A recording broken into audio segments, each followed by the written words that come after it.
Arestado ang halos 50 individual matapos salakayin ng NBI ang isang scam hub sa Parañaque City. Modus daw ng mga suspect ang mang-engganyo para mag-invest sa cryptocurrency. Narito ang agenda report ni Andrea Salve.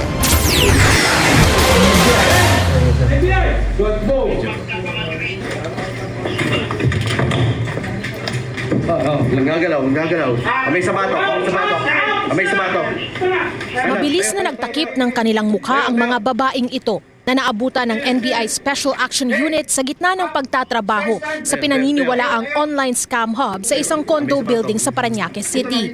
Bit-bit ng mga operatiba ang warrant to search, seize and examine computer data para sa 14 na unit ng gusali. Kanya-kanyang computer ang ilan. Sangkatutak naman ang cellphones na hawak ng iba. Sa kabuuan, 48 individual ang naaresto ng NBI. 41 sa kanila ay mga Pilipina, 6 ang Indonesian at 1 ang Malaysian. Target daw ng naturang scam hub ang mga dayuhan sa Mexico, Chile at iba pang bansa sa Europe. Pero sa mas malalim pang pagsisiyasat ng NBI Special Action Unit, napag-alamang nambibiktima na rin umano sila ng mga Pilipino. Using artificial intelligence, medyo advanced na nila. So ito yung tinatawag na pig butchering tapos cryptocurrency investment fraud na ginawa nila. Their modus po kasi is to build rapport and trust and confidence between their victims. And then during the process, doon na po nila i-engage yung victims on either they were entice them to have a cryptocurrency investment or as investment per se.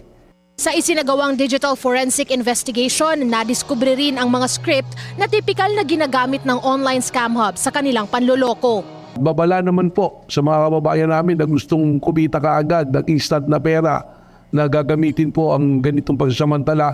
Ang NBI po ay lagi nakabantay sa mga kriminalidad at amin po itong habulin at huhulihin po. Hindi po matatakasan ng mahabang kamay po ng batas. Nasampahan na ang mga suspect ng kasong paglabag sa Cybercrime Prevention Act at Anti-Financial Account Scamming Act. Para sa agenda, Andrea Salve, Billionaire News Channel.